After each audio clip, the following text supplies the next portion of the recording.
Hey, what's up, guys? This is Kazuhiro bringing you another Raw Paladin deck profile, but this time around is going to be focused on the new Joel Knight build. Keep in mind that this build is just before the April 2014 promo pack in English, so I obviously don't have the Julias yet, and I obviously don't have the Ashley Reverse yet. But keep in mind that I will keep this deck updated and make deck profile videos like this once I get those cards. So definitely keep in touch with this channel if you want to see more deck profile videos for Joel Knights and Royal Paladin in general. But for now, we're going to focus on the booster set 10 Joel Knights, so it's going to be focused on Ashley and Salome mainly. So let's not waste any time and let's get right into this. As a starting Vanguard, I obviously run the only starting Vanguard I can run right now. So one Tiffany, um, definitely a good starter for this deck. Can give 3k to two other Joel Knight Vanguards if you put it into the soul. So definitely a good late game unit to give the deck an extra push to go for game. Um, some people run two. I used to run two. It's really good, but in this particular build, I couldn't really find space for another copy of her, so only run one in this build. As for the green one lineup, I run the mandatory um, perfect guards here, 4 copies, obviously. Um, really not much to say there beside that they need to be Joel Knight because there are special counterblast in this build. So yeah, 4 perfect guard at this point is pretty stable. So don't need to say much there. As for the boosters, I run 4 Joel Knight Prismy. Definitely one of my favorite Joel Knight boosters in this build because she can filter it in pretty efficiently. When I have extra Salomes in my hand or extra Ashleys in my hand, she really becomes handy as she can really recycle anything you have that you don't really need at the moment. So yeah, she also has a lot of synergy with a grade 2 unit I will mention later. So yeah, 4 copies of her. As for the last boosting unit, Joel Knight boosting unit, I run 3 copies of Joel Knight Shelly. Not the greatest card. She's the typical 10k attacker and 7k booster grade 1, but her requirement is a little iffy.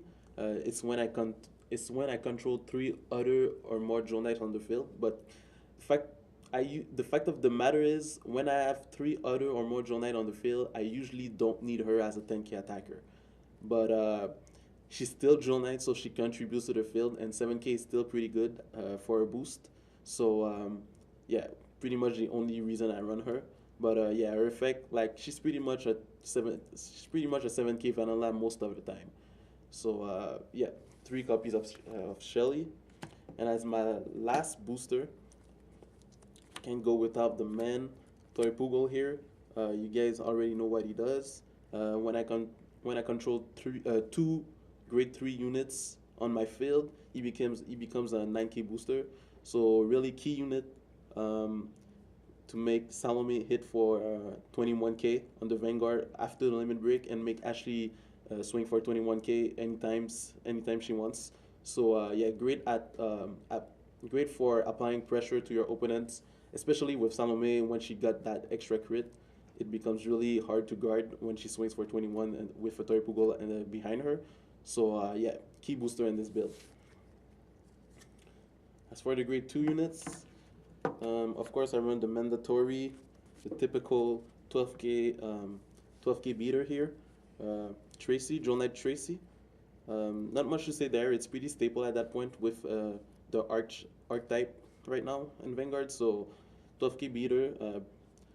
She's basically the best beater you can have in terms of units in the front row, and she's also the main target for any tutoring effects. So yeah, uh, four 12k beaters pretty stable at this point.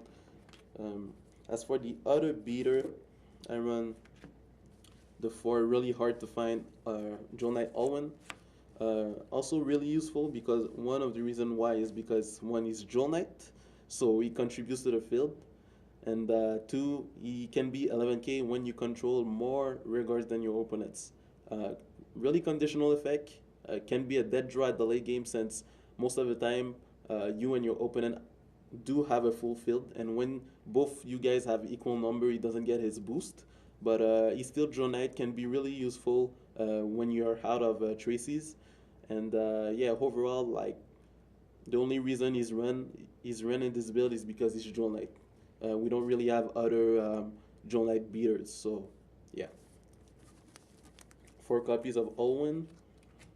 I only run 1 copies of Sybil here, and the reason why is because I didn't really like her. I used to run her at 3, but I didn't like her at 3 because she's essentially a toned down version of Salome, and since Salome can activate her effect anytime she wants, uh, once Salome hits the field, she's usually a dead draw.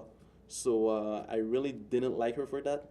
Um, Instead, I run 2 copies of Akane, which is my favorite unit in this in Royal Paladin in general. For 2 counterblasts, when she comes into the field, I can either search for Toipugol or Prismy, because Prismy is also a Royal Paladin Eye Beast. So she can search for the key booster, like I said earlier, Toipugol, or she can search for, if I already have Toipugol on the field, I can search for Jewel Knight 7k booster, which is Prismy.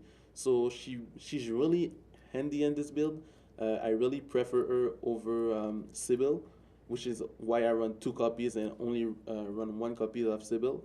But the only downside to her is that she's not Jewel Knight. So when you call Toipugol, uh, the field the field contains two non-Jewel Knight rearguards. So it really prevents other Jewel Knights to get their effect off. So what you want to do with her is basically call her as soon as possible and intercept as soon as possible with her. And that's really only if you also call Toipugol. If you call Sybil and she's the only non-Jewel Knight rearguard on your field, it doesn't really matter. But yeah, if you call Toipugol and you have like Tracy or any other Jewel Knight that requires 3 other or more Jewel Knight rearguards, you want to intercept with her as soon as possible. So yeah, 2 copies of Akane and 1 copy of Sybil as my searchers. As for the grade 3s, I run my favorite grade 3 Royal Paladin unit, and the reason why I made this deck, 4 copies of Ashley. Ashley, not considered the best right break unit, but she's still relevant to this build. Um, if someone rides over her, she gives the new Vanguard 10,000 and a crit.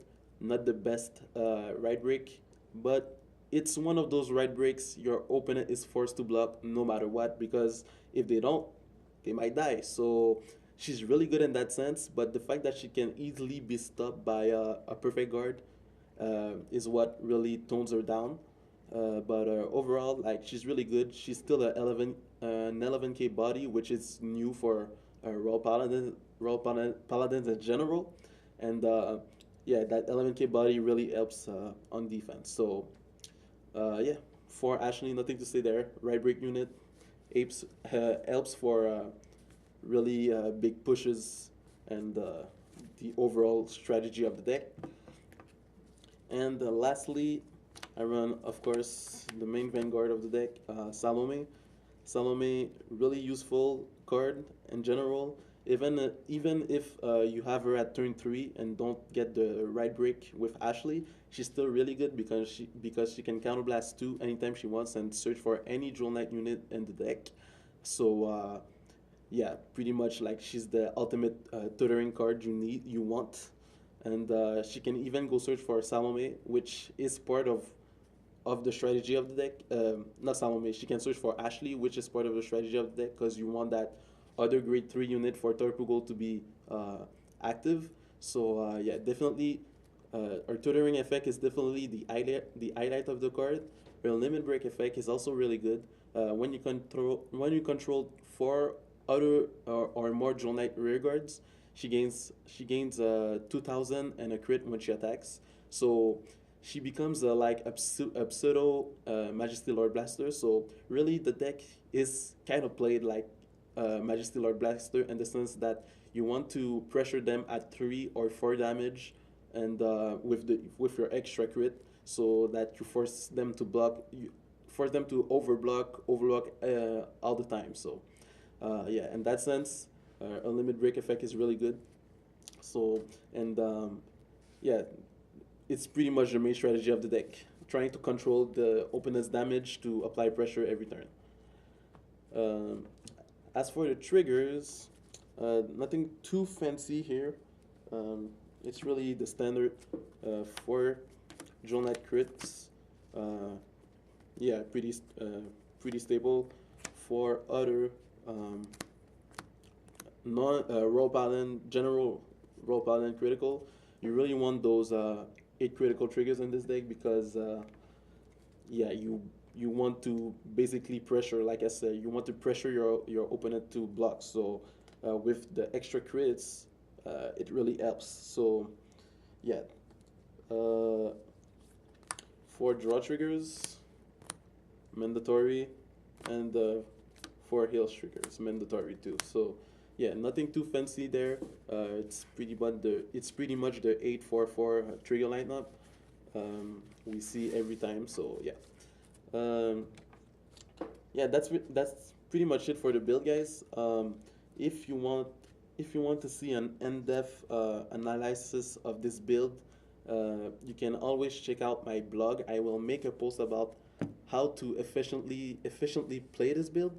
Although it's not the hardest deck to play. It's still really fun for me to talk about it, as Raw Paladin is my main clan. So yeah, I will definitely make a post in the near future. So I will post a link down below once the post is done. So yeah, that's it for me, guys. Thanks for watching, and I will see you guys later.